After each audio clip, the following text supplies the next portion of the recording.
Welcome back to Rho Sigma Tutoring. This is going to be our first video on equilibrium. So this is following up chemical kinetics, and let's jump into it. Alright, so when you think of equilibrium, I want you to think about the word dynamic. So there's going to be something, probably the first thing you learn about equilibrium is that it is dynamic. And what they mean by dynamic is that it's always going. Something is always changing. And well, you're like, well, if something is at equilibrium, that means it's not changing. Well, it sounds weird, but it's changing, but it's not changing at the same time. And what I mean by that is, let's write down a little chemical equation. So let's do A plus B is at equilibrium, and it forms C and D. Well, if we remember back to our mechanisms chapter in kinetics, Kf and Kr, since this is at equilibrium, are equal to each other. So Kf equals Kr. And of those, of course, being the rate of the forward reaction, AB turning into CD, is equal to the rate of the reverse reaction, CD turning into AB. That means that this rate is a non-zero number. So A and B is getting turned into C and D, and at the same time, C and D is being made into A and B. Both of these reactions are happening at the same time. They're just happening at the same rate. It's a dynamic process. Once this hits equilibrium, it's not like A and B stops getting made in the C and D and vice versa. They both get made into each other. It's dynamic. Equilibrium is dynamic.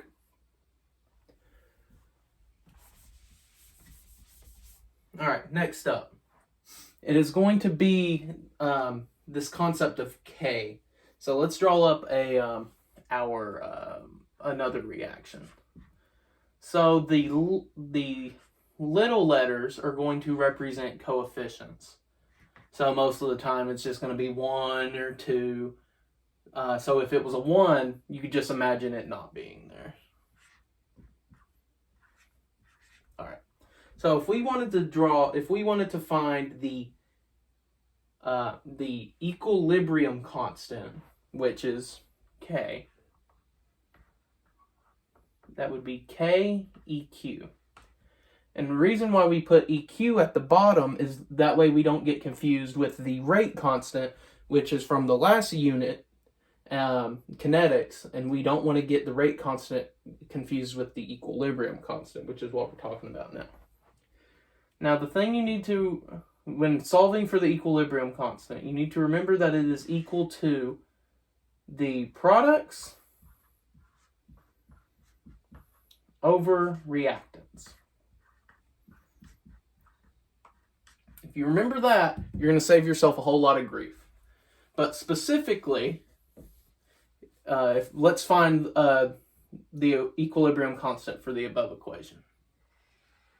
So, it is going to be A to the power of A.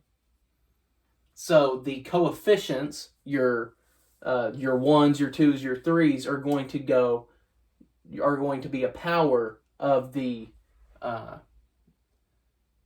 thing. And see, I already made that mistake. Products go on the top, not the reactants. Products go on the top. So we are going to put reactant C to the power of little c, and reactant D to the power of little d. We're going to do the same thing with the reactants. And there we go. That is the equilibrium constant for the above reaction. So, what does it mean when our K is big or when K is small? This is going to save you a lot of time on those multiple choice questions. So, what we need to realize first is that KEQ, cannot be 0, cannot be greater than or less than 0. And what this means is that K can't be 0 and K can't be a negative number.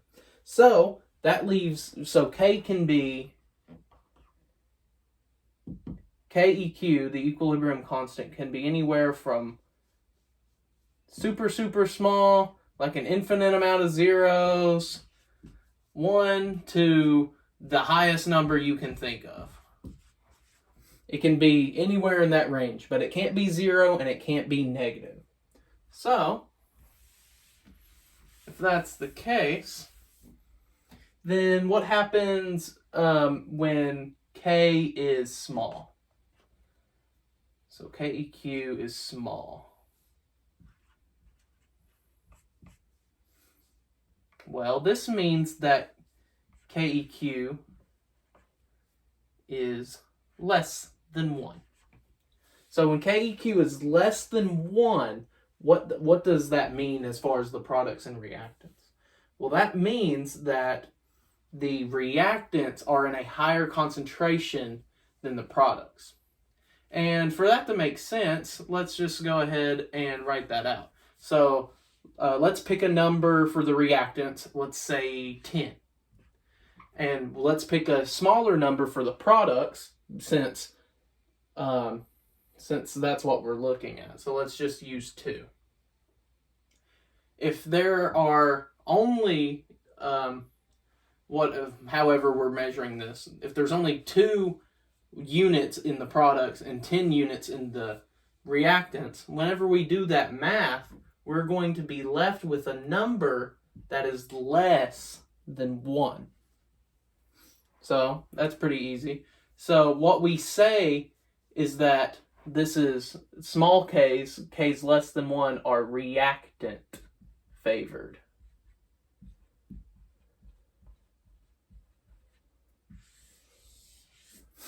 Okay, so what's the opposite? What if we have a big K? Well, if small k is less than 1, then big K must be more than 1. And that is correct. So let's look and see what it looks like in an actual example. So our products are going to be more than our reactants, so let's use the same 2 numbers. Let's say we have 10 units in the products and we have 2 in the reactants. So 10 divided by 2 is going to be 5.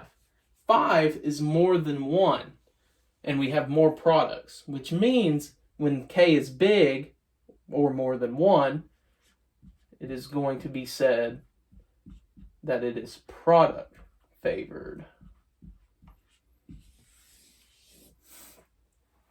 All of that's a very long-winded way of saying if your K value is less than 1, then it's going to be reactant favored. It's going to be K is going to sit more on your reactant side. Whereas if it's more than 1, it's going to be more on your product side. All right. Now let's talk about the different kinds of equilibrium constants. So there are 2. So it is Kp and Kc. Kp is going to be your pressure. The P stands for pressure, and the C stands for concentration. So you probably see where I'm going with this, but Kp is going to be the equilibrium constant you use in gas equilibria, whereas Kc is going to be the one where you use in aqueous equilibria. And this distinction is important because Kp and Kc are not always the same. Now, in some situations they are, and we'll talk about that here in a minute, but in a lot of situations they are not.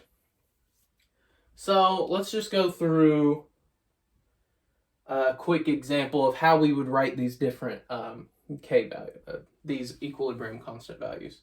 So if we wanted to write the K value for this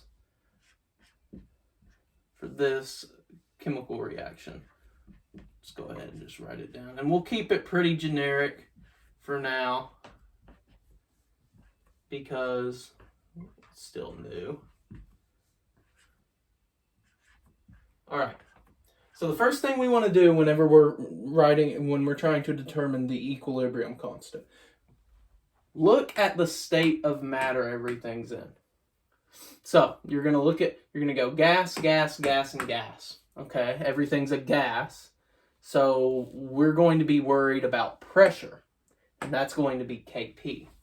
So Keq is equal to Kp, and Kp, so for Kp we're interested in pressure, which means we're interested in the partial pressures of all of these things. So it's going to be the same thing. It's an equilibrium constant, so it's going to be products over reactants. So it is going to be P, meaning partial pressure, of A to the power of the coefficients. And see, I'm doing it again. We need to erase that and put C, because it's products over reactants, products over reactants, products over reactants. And then it is going to be PD to the power of the coefficient. And then we are going to do the same thing with the reactants.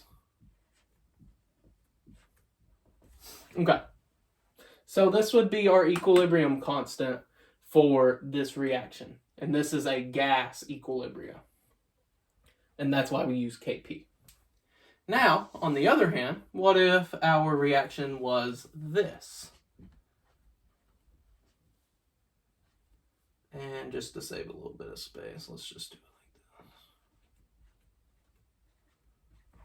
like that. Okay. So, we're going to look.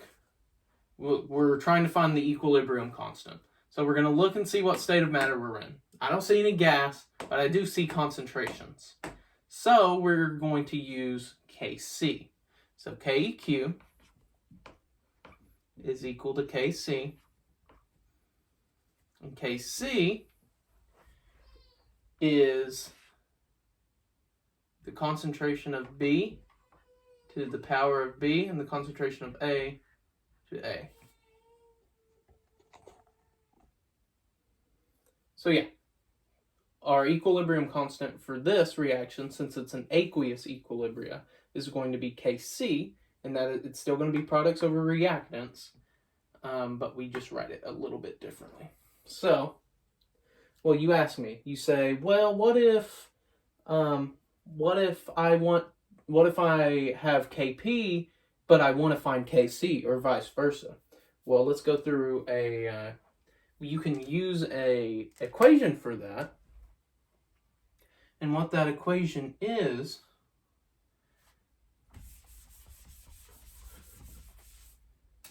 this equation. It is Kp is equal to Kc times RT to the power of delta N. All right, so let's go ahead and go through these variables. So we know what Kp is. It's just the equilibrium constant for gaseous equilibria. We're concerned about pressure. And Kc is the equilibrium constant for aqueous equilibria. We're concerned about concentration. R is a constant, and you'll probably find this familiar from the gas laws unit. It is a constant, and it is 0.08206. Temperature has to be in Kelvin, so make sure it's not in Celsius or even worse, Fahrenheit. So, and then what is this delta N?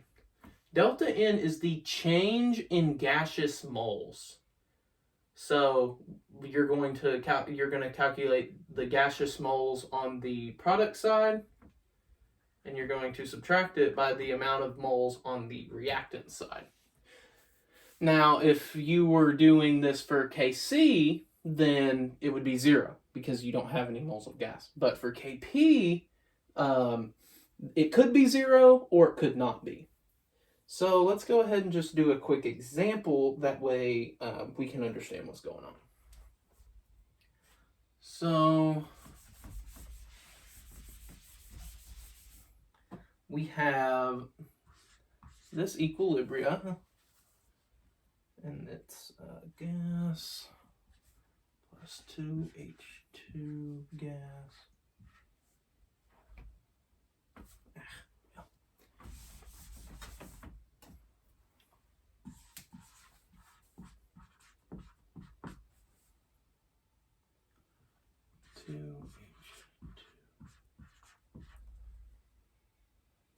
And it goes to form this. All right, and then it says if Kp is equal to 3, what is Kc? All right, so all we have to do is use that equation. So Kp is equal to Kc RT delta N. So what I like to do first, did it give us a temperature? And let's just say the temperature is, I'm sure there's, yeah, let's say the temperature is 218 degrees Celsius. All right, well, let's go ahead and just plug in what we have. So 3 is equal to Kc, and it's going to be R, which is 0.08206, times R, times temperature, which is 218 Celsius, plus 273, that way we get to Kelvin. And this is all going to be to the power of the change in moles. And this number is going to be, so how many moles of gas do we have on this side? We have 1. How many moles of gas do we have on this side? 1 plus 2. That is going to be 3. That is also just -2. Okay. So now we just got to do some math. So that's going to be 0.0206 times 18, and that is going to be to the power of -2. So 3 is equal to 6.16 e -4 Kc. So now we just have to divide. So 3 divided by that number, that is going to be Kc is equal to 4.